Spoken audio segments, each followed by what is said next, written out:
Planifier la conduite de pâturage sur mes parcelles. Je vais d'abord, dans un premier temps, rappeler 3 notions importantes qui prennent en compte donc le comportement du cheval à l'herbe, l'intérêt de valoriser l'herbe, euh, connaître la croissance et le cycle de l'herbe.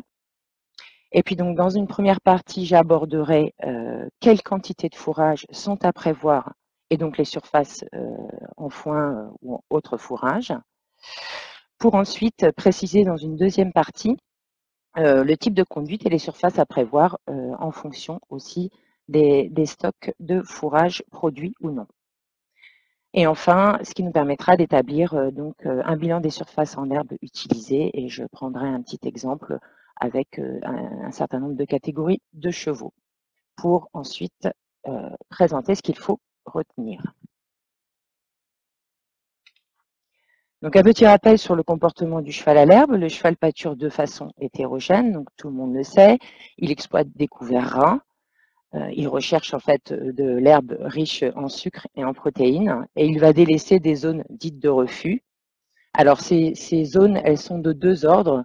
Elles peuvent être des zones non consommées en fait de graminées, hein, comme on a au-dessus sur la photo de droite, ou et les deux, des zones dites d'adventices, c'est-à-dire des plantes non consommées, ce qu'on appelle les mauvaises herbes, entre guillemets, qui peuvent être du plantain, du rumex, des orties ou autres. Donc finalement, il va y avoir quand même une dégradation du couvert végétal et de la flore, et une diminution de la productivité de la prairie si on laisse telle quelle. Donc une bonne conduite de pâturage et un entretien approprié vont permettre donc de limiter l'hétérogénéité, la dégradation et la faible productivité de la prairie. D'où l'intérêt de piloter le pâturage. Donc là, dans cette présentation, je ne parlerai que de la conduite de pâturage, alors que l'entretien des prairies, il y a une autre webconférence qui a déjà été faite sur le sujet, donc je ne m'attarderai pas trop dans les questions, en tout cas sur l'entretien en général, mais là, on va parler plutôt de la conduite. Donc la deuxième notion, c'est l'intérêt de valoriser l'herbe. Alors pourquoi? L'herbe, c'est quand même la ressource alimentaire la moins chère. Elle nous permet de produire des fourrages, d'aller vers une autonomie alimentaire, de limiter les achats, bien sûr, et elle va permettre de faire pâturer les animaux, donc de maintenir des animaux à l'extérieur. Et donc, on connaît bien les bienfaits sur la santé digestive et le bien-être du pâturage pour les chevaux, quelle que soit leur catégorie. Donc, pour planifier cette conduite de pâturage, j'aborderai dans un premier temps donc, les quantités de fourrage à prévoir. En fait, on va faire un petit bilan fourragé qui va nous permettre ensuite de voir quelles surfaces sont ensuite disponibles pour le pâturage. Donc, la troisième notion est donc de connaître donc, la croissance de l'herbe. Donc ici est représentée la courbe de croissance de l'herbe dans les régions arrosées, hein, bien sûr. Donc ici, on observe une forte pousse au printemps et puis une deuxième à l'automne, et qui est au-delà vous voyez, de la consommation du cheval. Donc ce sont des excédents que le cheval ne va pas consommer, donc ça va être gaspillé. Donc l'objectif, c'est de réduire les surfaces au printemps et peut-être éventuellement aussi à l'automne, et de constituer des réserves en produisant des fourrages. Donc c'est ça l'objectif de pouvoir faire les deux en même temps. L'autre notion, c'est le cycle de l'herbe. Alors, ne pas confondre en fait le cycle de l'herbe avec les stades de développement d'une graminée. Donc, à droite sur le graphique, vous avez les stades de développement d'une graminée qui va d'un stade feuillu, voilà, avec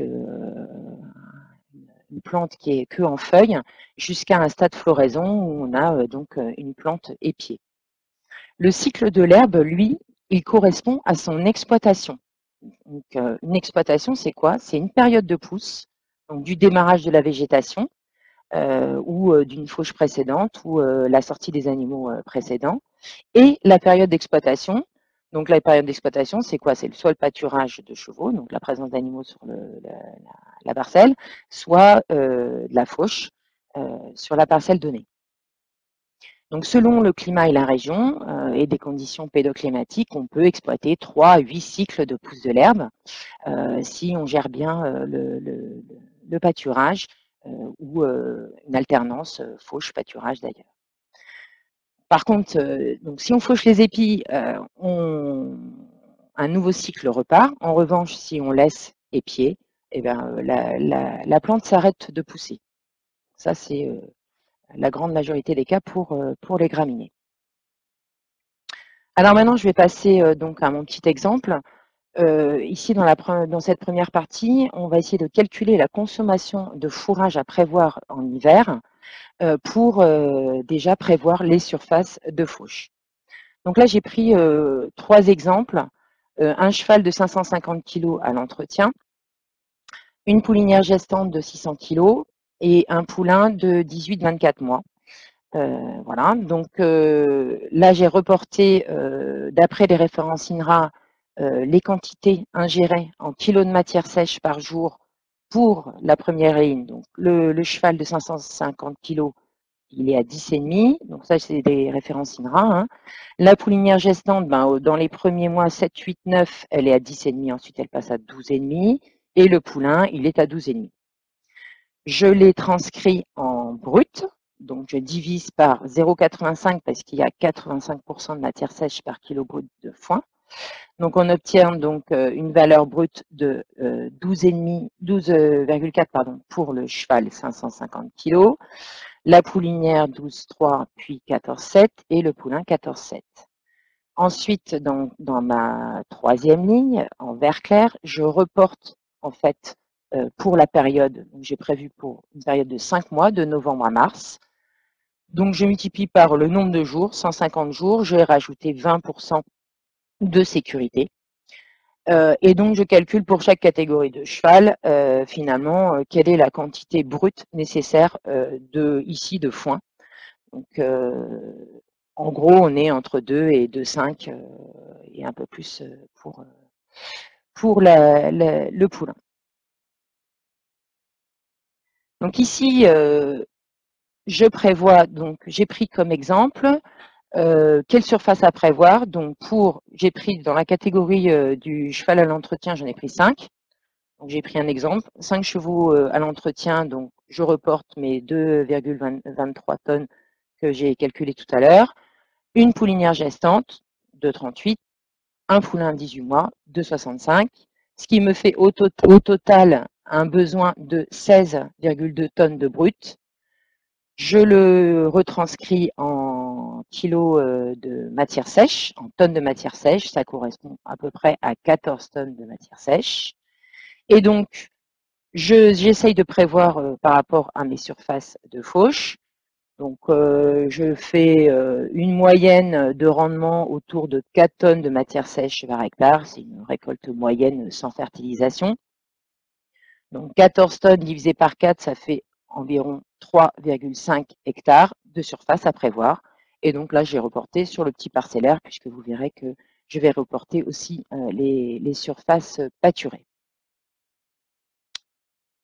Donc maintenant, j'aborde donc la deuxième partie qui consiste à réfléchir sur la conduite de pâturage et les surfaces à prévoir. Donc deux cas, donc soit je suis dans un cadre de pâturage continu, donc je suis au moins supérieur à 1 hectare par cheval toute la saison de pâturage. Alors c'est une conduite simplifiée, il n'y a pas besoin de clôture. Par contre, vous verrez que le pâturage est sélectif, j'ai une formation de zone de refus, donc forcément du gâchis. J'ai un besoin de broyage régulier pour réhomogénéiser la parcelle. J'ai beaucoup d'herbes épiées, du coup plus de gâchis. Donc voilà.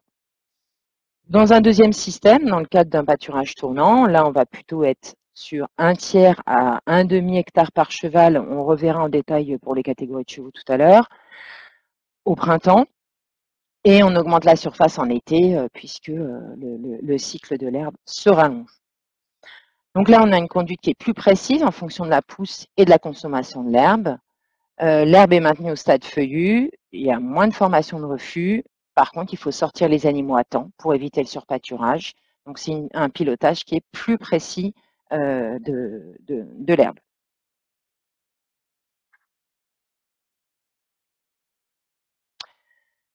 Alors, comment satisfaire les besoins des chevaux à fort besoin. Donc là, j'ai pris les deux exemples de chevaux à fort besoin qu'on a là dans mon petit exemple, c'est la poulinière et le poulain. Donc on sait, je l'ai vu, on a vu tout à l'heure donc que les valeurs en énergie, donc qui sont reportées ici en UFC, unité fourrage cheval, et en protéines, matière azotée digestive cheval, MADC. Donc forcément, ces valeurs nutritives sont plus élevées au stade feuillu qu'au stade épiaison. On l'a vu sur le graphique précédemment. Ici, j'ai reporté deux graphiques qui représentent en fait les valeurs nutritives de l'herbe dans les zones pâturées que nous avons analysées dans le cadre du programme Équipâture en 2016-2017 dans 3 régions herbagères. Donc ça, c'est les résultats de 52 analyses faites dans 3 régions herbagères, Centre-Val de Loire, Normandie et Limousin. Donc sur le graphique de gauche, vous avez les teneurs en énergie au cours des mois successivement avril, mai, juin, juillet. À droite, pareil, la même chose, les mêmes analyses, mais en valeur MADC, donc en protéines en avril, mai, juin, juillet. Et on les a comparés ici aux besoins des deux types d'animaux, le poulain et la poulinière.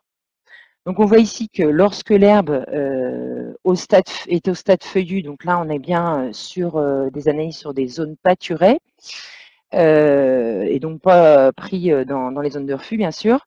Donc c'est-à-dire dans le cadre d'un pâturage tournant, lorsque l'herbe est offerte en quantité, donc avec une hauteur moyenne entre 15 et 5 cm, on reverra tout à l'heure, les besoins des poulains et de la poulinière sont largement couverts sans avoir besoin de complémenter avec des concentrés ou des fourrages. Le principe du pâturage tournant, il consiste à diviser la parcelle prévue à pâturer au printemps en 4 à 6 parcelles, avec une période de pâturage autour d'une hauteur entre 15 cm et 5 cm. Donc si dans la parcelle, vous avez déjà l'herbe qui est à hauteur de genou, il vaut mieux la faucher parce que là, il va y avoir du gâchis. Ensuite, donc, on va laisser les animaux en temps de présence autour de 4 à 5 jours ou une semaine sur la parcelle. Ça va dépendre évidemment du temps et de l'ensoleillement, voilà.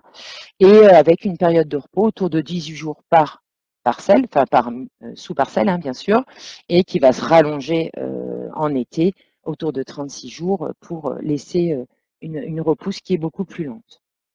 Donc, on essaye de limiter le surpâturage, on sort les animaux avant que ce soit en dessous de 5 cm. Donc là, vous voyez la petite photo avec l'herbe au talon. Voilà. Et l'herbe doit rester encore verte quand vous sortez les animaux. Alors, ici, je vais vous donner des exemples de chargement. Donc, un chargement, c'est un nombre d'animaux par hectare ou un nombre d'hectares par animal. Donc ici, je vais faire référence à des arts par UGB. Donc, je rappelle que 100 arts égale 1 hectare. Et je rappelle aussi que pour des références sur la conduite de pâturage des herbivores sont établies en prenant en compte cette référence art par UGB. Donc les UGB, c'est unité gros bétail et qui va permettre d'avoir la même échelle, en fait, si vous voulez, en termes de référence d'ingestion d'herbe, que ce soit pour les bovins ou les équins. Donc ces références UGB, donc les références UGB équins, je vous les ai reportées en fin de diaporama sur un tableau où vous aurez les équivalences. Là, juste pour info, un cheval adulte, c'est 0,71 UGB, une poulinière citée, c'est 1,2 UGB. Donc ici au printemps, si on prend comme référence 40 à 60 arts par UGB, eh ben, ça vous fait l'équivalence de, pour un cheval tout seul, un tiers à un demi-hectare, pour une poulinière, un demi à 1 hectare, voilà, en surface de printemps. Et en été, on multiplie par 2, en gros, je suis à 80 à 100 arts par UGB, donc un cheval au moins sur 2 tiers d'hectare et une poulinière sur au moins 1,2 hectare. Alors, qu'est-ce que ça fait en fait sur l'exemple que j'ai pris au départ? Donc, avec mon exemple de 5 adultes, la poulinière et le poulain. Donc là, j'ai pris mon lot A. Dans le lot A, j'ai mis un adulte, un cheval à l'entretien et la poulinière. Donc, ils sont tous les deux tout seuls, et la poulinière suitée. Donc, au printemps, 60 arts par UGB, donc ça va correspondre en gros à 1,15 hectares. Donc, et en été à 2 hectares. Donc, j'ai reporté ça sur le petit graphique à gauche, donc 1,15 hectares que je sous-divise, vous voyez ici, en 5 sous-parcelles. Donc, j'ai mis un petit couloir avec la disposition de l'eau où il y a des petites portes en jaune qui permet de fermer et d'ouvrir chaque sous-parcelle en donnant à disposition un couloir central en permanence. Donc, en été, le graphique du dessous à gauche, je rallonge de 0,85 hectares, ce qui me donne 2 hectares au total. Pour mon lot B, dans le lot B, j'ai mis 2 adultes et le poulain de 18 mois. Donc, pareil, je fais le même calcul. Ça correspond à 1,39 hectares au printemps, donc sous-divisé en 5 sous-parcelles. Et je rallonge de 0,91 hectares, ce qui fait en tout 2,3 hectares. Alors maintenant, j'ai pas parlé, donc ça on était bien, on a parlé plutôt d'animaux à fort besoin. Là maintenant, je vais parler finalement comment alimenter aussi les chevaux à faible besoin. Donc en gros, ça va correspondre plutôt à des animaux qui sont au-delà d'une note d'état corporel que j'ai appelé NEC de 4. Et donc là, l'accès au pâturage doit être maîtrisé dès le printemps. Donc comment faire? C'est maintenir un paddock avec peu d'herbe, dénudé plutôt. On va sacrifier un paddock ou mettre à dispo peut-être une parcelle, une zone stabilisée ou une partie de pâturage, de pâture sacrifiée. Et donc sur cette zone, on va mettre à disposition du fourrage par exemple. Donc l'idée c'est de proposer des surfaces où l'herbe est au stade végétatif avancé. Je vous ai dit que du coup les valeurs nutritives étaient plus faibles. Limiter l'accès vraiment au stade feuillu.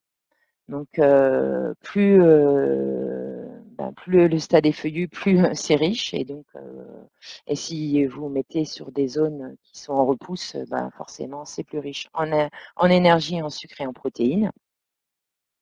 Donc, je peux déplacer pour donner une petite surface en herbe. Mais sinon, en tout cas, j'évite de faire pâturer au stade feuillu.